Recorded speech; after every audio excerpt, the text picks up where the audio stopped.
राजा, तुमको अब मैं जिंदा नहीं छोड़ूंगी। तुमने मेरे नाग को मार डाला, मेरा सारा जीवन उजाड़ दिया।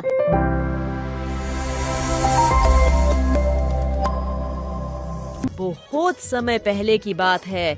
एक जंगल में एक बम्बी में नाग नागिन का जोड़ा था। दोनों हमेशा साथ रहते थे। एक दिन जंगल में एक राजा आया। वो एक हिरण के पीछे भाग रहा था। राजा ने हिरण पे एक निशाना साधा और तीर मार दिया। वो तीर सीधा नाग के सर में जाके लगा। नाग तड़पने लगा। नागिन रोने लगी। नाग तड़प तड़प के मर गया। नागिन रोती रही। अब नागिन गुस्से में आ गई और राजा से बदला लेने आ गई और राजा से बोली, राजा, तुमको अब मैं जिंदा नहीं छोड़ूंगी। तुमने मेरे नाग को मार डाला, मेरा सारा जीवन उजाड़ दिया। अब तुम्हें मार डालूंगी मैं। राजा नागिन की ऐसी बातें सुनकर घबरा गया और एक पल की भी देर के बिना वहां से भाग गया और अपने महल में आ गया।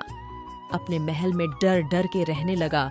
2 दिन बीत गए ऐसे ही, पर राजा महल से बाहर नहीं निकला। एक दिन राजा और रानी अपने शयन कक्ष में सो रहे थे।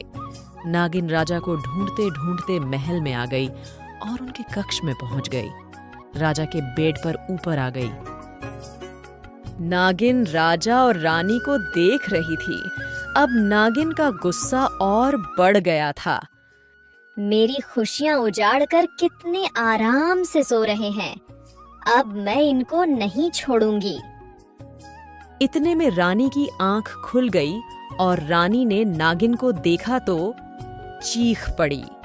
रानी चीख सुनकर राजा भी उठ गया। नागिन ने रानी को डस लिया और वहां से चली गई। रानी की वही मौत हो चुकी थी। राजा ने बहुत कोशिश की रानी को बचाने की, पर रानी बच नहीं पाई।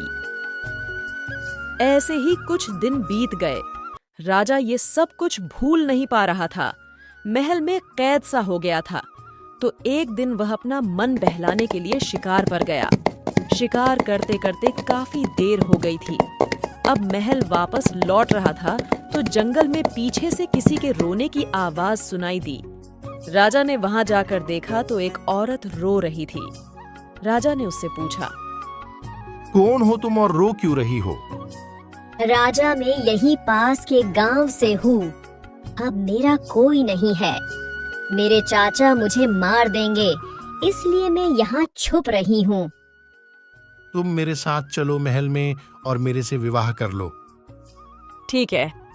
राजा ने उससे धूमधाम से विवाह कर लिया और अपनी रानी बना लिया। अब धीरे धीरे समय निकलता गया और राजा बीमार होता गया। राजा की बीमारी का किसी को पता नहीं चल पा रहा था कि क्या हो रहा है।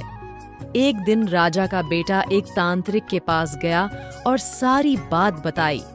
राजा के बारे तो तांत्रिक बोलता है, राजा ने जिस औरत से विवाह करके अपनी रानी बनाया है, वह एक इच्छाधारी नागिन है और वही राजा के शरीर में अपना जहर उतार रही है, इसलिए राजा बीमार हो रहा है। तांत्रिक की ऐसी बातें सुनकर राजा का बेटा घबरा गया और बोला, मैं उस नागिन को मार दूंगा। नहीं, नागिन को मारना इतना आसान नहीं है।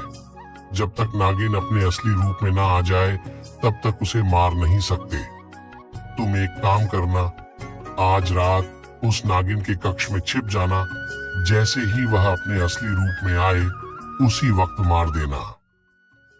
राजा का बेटा अब उस नागिन के कक्ष में छिप गया। नागिन सो रही थी। थोड़ी देर बाद नागिन को प्यास लगी तो वह पानी पीने उठी और अपना रूप बदलकर नागिन रूप में आ गई। नागिन के रूप में आते ही राजा के बेटे ने तीर चला दिया। वो तीर सीधा नागिन को जाकर लगा और नागिन के वही प्राण निकल गए। राजा के बेटे ने राजा को आकर सारी बात बताई। पिताजी, आपने जिस औरत से विवाह करके अपनी रानी बनाया था, वही औरत एक इच्छाधारी नागिन थी और अपना जहर आप पर उतार रही थी, इसलिए आप बीमार हो रहे थे। राजा को अब सारी बात समझ आ गई थी। मैंने गलती से उसके नाक को मार डाला था, इसलिए वो मेरे से बदला लेने आई थी।